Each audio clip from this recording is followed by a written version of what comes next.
Bueno, voy a saludar a Ale, que está del otro lado. El 27 de diciembre a las 9:30 está haciendo La venganza será terrible, el reencuentro, pero vamos a charlar de esto un ratito nada más, en un ratito nada más. ¿Cómo andás, Alejandrito, querido? ¿Qué tal, Ale? ¿Cómo te va? ¿Cómo te tiene este encierro? A mí bien, no puedo quejarme. Hay tanta gente que ha perdido tanto Sí, sí. que yo no puedo quejarme por un par de inconvenientes, ¿no? ¿Saliste? Seguimos trabajando, seguimos con la radio, lo que se ha detenido, Claro, evidentemente, es el teatro. sí, claro, claro. Nosotros, la Alito, mitad de nuestra actividad es teatral y ahora está detenida. ¿saliste algo? ¿Algo? ¿Te movés algo? ¿Cuáles son tus salidas? No, yo estoy absolutamente encerrado. Miércoles, che. Vamos a ver qué sucede con la vacuna, con los casos, cómo evoluciona, pero he tomado la decisión de no contagiarme Es interesante, Ale, porque... o de no hacer nada por contagiarme, por lo menos. ¿Y cómo haces con los que entran en tu vida? Y ahora me meto en otras cosas, pero también debe ser de los pocos casos de aislamiento total, ¿eh? Te has metido en una caverna, Bueno, sí, diríamos, sí. y algo así. Ayer tuvimos un pequeño encuentro ahí con los muchachos y vamos a tenerlo finalmente ya no en forma virtual, sino en forma presencial el domingo cuando hagamos este streaming. Va a ser un verdadero reencuentro. Claro. Cada tanto me visita alguno de mis hijos con grandes precauciones. Y después, todo el conocimiento que tengo del mundo es virtual. Como estoy hablando contigo, me conecto con... A lo mejor el universo ha desaparecido ya y todo lo que me llegan son grabaciones, restos de una antigua civilización. Yo solo aquí como un imbécil. Había una, no sé si leías D'Artagnan, el Tony, Nippur, había un... Sí, claro, sí. Estaba Marx, lo habían enterrado, ¿te acordás? Había habido una guerra nuclear y el padre lo enterró, después Marx emergía. No había más nada en el planeta. Ah, mira, no, esa no la tengo. Sí, creo que era de Nippur de Lagash. Ale, hablando de vacuna... Nippur de Lagash. Era de Nippur de Lagash, claro, que tenía Gilgamesh el inmortal, habían sacado la leyenda babilónica de la inmortalidad de Gilgamesh el Gilgamesh. inmortal, que es la principal leyenda de los mitos asirio-caldeos, ¿no? Claro, exactamente. Te preguntaba de la vacuna, yo sé que hay gente que está esperando ver qué pasa con la vacuna. Ahora entramos también al otro punto que quería tocar con vos, que era ideologizar o meterle política a la vacuna. Y te pregunto, ¿qué esperarías vos? A ver, por ejemplo, ¿vos te darías la primera vacuna que llegue o esperarías a ver qué pasa con Yo la me daría la colocación? primera que llegue. Yo me he dado siempre vacunas desde mis 5 años. Y nunca he tenido, especialmente a los 5 años, prevenciones políticas con la vacuna. Claro. En ese caso se trataba de vacunas peronistas. Y había un chiste en un libro de Jardiel Poncela, el extraordinario Enrique Jardiel Poncela, en donde él veía un cuadro de una exposición cuyo título era Campesinos búlgaros huyendo de la vacuna. Cuando yo leía ese fragmento de Jardiel, me reía muchísimo porque el título era raro, pero además porque me imaginaba a los campesinos huyendo de la vacuna y pensaba, tendría yo 10 o 15 años, qué ignorante había que ser para huir de la vacuna, que es como huir de la ciencia, de los medicamentos, etc. Sin embargo, contrariamente a lo que uno podría pensar, ese rechazo por cierta clase de procedimientos no es que ha ido en disminución, ha ido en aumento. Sí. Hay ahora más creyentes en la tierra plana que hace 25 años. Hay gente que dice que la vacuna es una estafa, o que no sirve para nada, o que por el contrario ya son antivacunas por una especie de preceptiva entre religiosa y pseudocientífica, que dice que yo no me meto en el cuerpo tales cosas, como si la vacuna fuera, anda a saber qué. Todo eso es alarmante, más allá de la politización. Sí. utilizar esa clase de ignorancias que van parejas con la soberbia, A ver, eso, Ale. con la soberbia. Ahí se pone mala la ignorancia cuando pretende hacer escuela.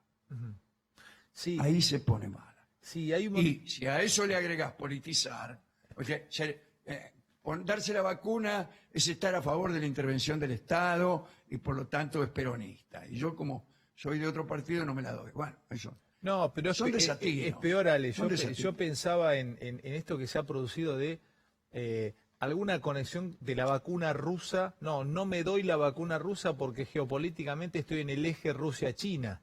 O sea, sería como, no sé, vos no ideologizás, es como, no sé, pienso en un tipo como vos, que sos un hombre de la literatura.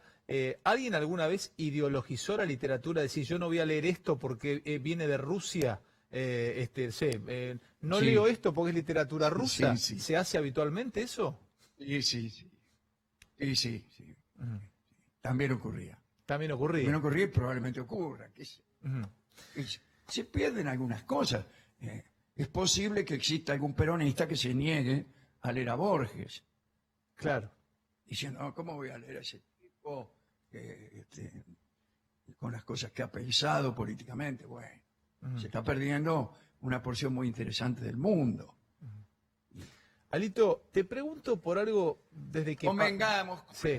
Convengamos que en el caso de Rusia, lo que fue la Unión Soviética, no, por una cuestión también política, no produjo buena literatura.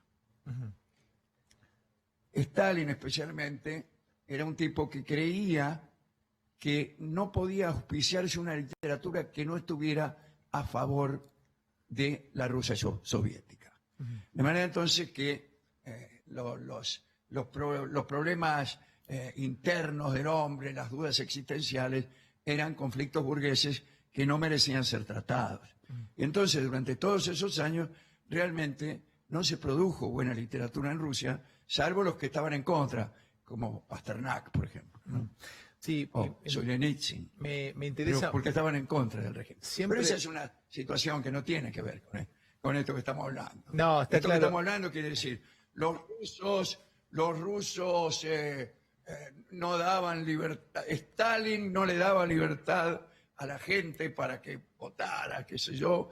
En consecuencia, yo no me voy a dar la vacuna y voy a morir de coronavirus. Bueno, no es un razonamiento muy brillante. Usted me dirá, No, estoy siendo tendencioso en la descripción. Bueno, ¿qué quiere que haga? ¿Cómo puede uno no ser tendencioso frente a un terraplanista? En estos días que no hablamos, Ale, porque hicimos varias notas en este último tiempo, casi no tuvimos oportunidad de hablar de Diego, y a Diego se lo ha planteado como héroe, otro simplemente como Dios, otro como semidios, y vos tuviste una aproximación muy interesante que lo planteaste como un dios pagano, pero creo que lo planteaste como un dios pagano antes de su muerte. En su momento lo habías planteado con alguna aproximación Sí, claro, a siempre, Diego. A ver, sí, sí. contame por qué esta mirada de Dios, de Diego, mira que falleció. Fíjate cómo son los héroes paganos, A ver. no ya los dioses, incluso los héroes que siempre tenían algo de dioses, tenían en su sino, en su destino, algo trágico. Algo trágico. Aquiles, de Peleo, todos esos tipos morían demasiado pronto. Las cosas no les salían del todo bien. Y hasta los dioses les tenían un poco de envidia. Siempre tuvo algo, Diego, de mito pagano, porque también hay lo que los griegos llamaban la iblis, era el exceso. Los héroes eran excesivos en su venganza, en sus pasiones, en sus odios y en sus errores, en sus tremendos errores. Ahora, lo que vos no pusiste en esa enumeración, algunos lo consideraban Dios, héroe, santo, qué sé yo, es en quienes lo negaban, ¿no? En quienes negaban la virtud de Diego, diciendo que era un muchacho que se drogaba, o que era un muchacho que había tenido este o aquel episodio. Y yo digo, Alejandro, las buenas personas suelen ser muy crueles. Suelen ser muy crueles y muy intolerantes. Faltará saber si son realmente buenas personas. Pero vos y yo hemos conocido muchos buenos burgueses, muchos buenos fariseos, diría yo, que dicen, no, pero ¿cómo? ¿Cómo puede ser que se le rinda culto a una persona como esa que te saca los defectos de Diego que tenemos para ser dulce? Pero lo que hay que tener en cuenta es otra cosa. No se trata de ser el mejor alumno y de cumplir con lo que dice el maestro. Lo que ha hecho Diego es sobrehumano. Y nos ha dado a todos mucho, y nos ha conectado sin saberlo a todos. Así como nos ha dado alegrías, que fueron alegrías de todos, nos ha dado tristezas también, que fueron tristezas de todos. Es decir, nos ha dado algo que compartir. ¿Sabéis lo difícil que es en un país fraccionado como este tener algo que compartir, alguien en quien creer de un modo más allá de la razón y del merecimiento? Así que, ¿cómo no estar agradecido de que haya pasado por nuestra vida alguien como Diego Maradona? Pues es Ale que vos lo debés sentir, mi admiración hacia vos y te consumo desde hace muchos años, pero no solamente te consumo en lo que haces radialmente, sino en entrevistas y en declaraciones. Y muchas veces he ido a leer cosas que vos has leído y propongo un tema que tiene que ver con Maradona. Nadie ha sido neutral con Maradona. Ha tenido maradonianos y antimaradonianos. Y hay un textito, un seminario Sí, claro, al que llegué por vos, de Bartés, que es Lo Neutro, que reconozco que me ha sido muy Lo difícil. neutro. Me ha sido muy difícil entrarle a ese texto. Si hay alguno que tiene ganas de pasarse hasta las 4 o 5 de la mañana No es un leyendo- texto sencillo, a Sí, mí también me no, fue es muy difícil, complicado. Es muy pero complicado. Es un convendrás conmigo en que tiene Sí, te tiene decía, algunos aciertos hermoso, que sí, son sí. revelaciones. Claro, y ahí entrame un Sí, sí. poquitito el concepto de neutro, porque lo ligamos a Maradona, nadie puede ser neutro con Maradona, y hoy es muy difícil decir yo soy neutral o neutro en esto, cuando por ejemplo hablamos de política, sí o sí tenés que estar de Claro. un lado o del otro. Y ese texto de Bartés ayuda a entender un poco, pero entrale vos que sos el que sabe. Lo que dice Barth es que el Occidente, la cultura del Occidente, nos obliga a tomar partido. E incluso la idea del héroe occidental es el del que toma partido, no el del que evalúa o el de que, como dice él, interrumpe su juicio. No, el héroe occidental enseguida toma partido y la persona, los pensadores occidentales también El no cine, son casi nunca neutros. el cine occidental te obliga a tomar partido, por ejemplo. Exactamente, tiene una técnica que consiste en que vos empatices con el héroe, que lo sigas, que te sientas él. Y eso se obtiene con la cámara, con el guión, con el libreto, con la cara de los actores, con todo eso. En Occidente no hay tal cosa, o hay menos. No hay necesidad de contestar todas las preguntas. A veces sería bueno que algunos de los tipos que contestan reportajes no contestaran, que dijeran, no sé, o peor, que dijeran, interrumpo mi juicio acerca de este asunto. O, mejor todavía, rechazo los términos de su pregunta. Porque a veces una pregunta en Occidente es más bien una intimidación. Bueno, de todo eso habla Roland Barthes y analiza cuáles son las formas de ser neutral. El silencio, la fatiga, la suspensión del juicio. Y él dice, cuidado, no es frialdad de no atreverse a ser blanco ni negro, y no es el coraje de no ser ni blanco ni negro. Es precioso como lo cerraste, Ale. Es el coraje de no ser ni blanco ni negro. Te hago la última pregunta y tiene que ver, porque lo que me digas va a ser usado en mi programa de fútbol. Háblame de la Va a ser identidad. usado en mi contra. No, a mi favor, te diría. Háblame de la identidad, ¿no? ¿Vos creés a qué le llamás identidad vos? No identidad de una persona, sino la identidad, por ejemplo, de si se va perdiendo lentamente la identidad en la música, si se va perdiendo lentamente la identidad ni hablar en el fútbol. Y ahí vuelvo otra vez a Maradona, porque La identidad nacional, es decir. la identidad nacional, por ejemplo, ¿cómo podrías referirme vos qué es la identidad? Mira, muy poco. Ujú. La identidad es muy poco, finalmente. Yo creo que son pocas las cosas que nos diferencian a los pueblos y a las personas en este mundo que tiende a igualarse. Todo el mundo está como repintado, ha recibido ya desde hace bastante tiempo unas manos de cal por encima de los colores verdaderos del mapa. Y entonces la diferencia que había antes entre alguien que había nacido en la India y otro que había nacido en, no sé, en Buenos Aires, se van achatando. Ese es el fenómeno global. La cultura se va aplanando, no por una universalización para crecer, sino más bien por resoluciones de los comerciantes para poder venderle las mismas cosas a todo el mundo. Si todo el mundo tuviera costumbres pero muy diferentes, sería muy difícil tener una compañía que fabricara cosas que le gustaran a todo el mundo, porque los gustos de la India no serían los mismos que los de Buenos Aires. El mundo se ha ido aplanando y cada vez es más difícil reconocer a un hindú de un belga y un uruguayo. Lo que nos hace reconocibles es apenas un poquito de pimienta. Entonces, yo creo que en el caso de la Argentina está el lenguaje gauchesco, el tango, que son muy perfilados.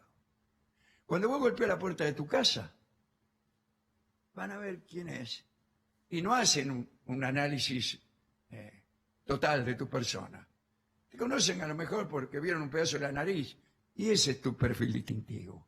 No somos tan distintos unos de otros, ni los pueblos son, especialmente ahora, tan distintos. Pero en ese poquito que tenemos de distintos, ahí hay que trabajar y ahí hay que fabricar no una cultura nacional enteramente distinta a las demás, qué sé yo, pero sí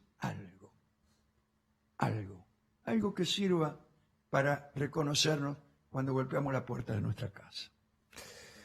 Alejo querido, te reencontrás con los muchachos de La Venganza el domingo 27, o sea, después de las fiestas a las 9:30, ahí Así estás es. con Patricio, con Barton y con Gillespie, vas a estar con el maestro. Y con los muchachos del trío sin nombre, efectivamente. Sí. Bueno, las entradas son Vamos a estar ahí en y entrada. está La Venganza. Los otros streaming que te he contado eran temáticos, estaba yo en la pieza, nada. Este es La Venganza. Esta es La Venganza. El Esta es programa de siempre, Claro. La Venganza, pero por televisión. Estaremos ahí, me imagino yo, sentado en una mesa y diremos cosas. Ujú. Algunas serán estúpidas, pero otras aburridas. Es en entrada1.com, las entradas son en entrada1.com y te lo voy a decir al aire, Alejo. Alguna vez, y me estoy autoinvitando, necesito estar sentadito dentro de esa banda de jazz escuchándolos. O estar ahí, ser parte de ustedes, aunque sea para intentar devolverles una paredcita, chiquitita, ahí de costado, tic, y devolvérselas. Vamos a hacerlo cuando retomemos, cuando yo retome mi contacto visual con un mundo que quizás ya no existe, entonces prometo que haremos eso. Y para mí será un gran placer. Escuchame, te cierro con esto. ¿Sabe quién está viendo el programa? Acaba de escribirme, en este momento tengo el celu abierto.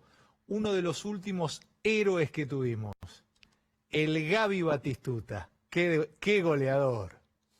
Ah, mirá, mandale un gran abrazo. Mm. Un gran abrazo. Alejo, Contaré una anécdota con Sí. Batistuta. Bueno, ¿qué pasó? él vino a jugar al fútbol un día a un programa que yo tenía en la televisión. Sí. Pero esto no lo involucra a él.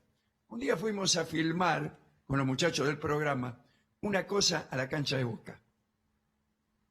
Y en una de esas, mientras nosotros filmábamos en un arco, en el otro arco aparecieron, no todos los jugadores de Boca, pero algunos, que empezaron a hacer una pequeña práctica.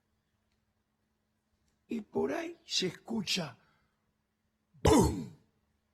Y fue el sonido de una pelota contra algo más fuerte que yo haya oído en mi vida.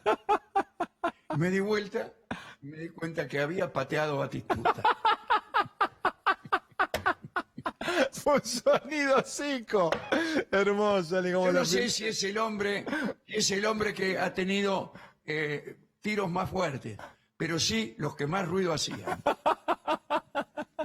Abrazo, Ale, querido. Felices fiestas para vos y para los tuyos. Lo mismo para vos. Un gran abrazo, mi querido. Gracias, Muchas Ale. gracias. Gracias. Mi profunda admiración. Bueno, me voy a...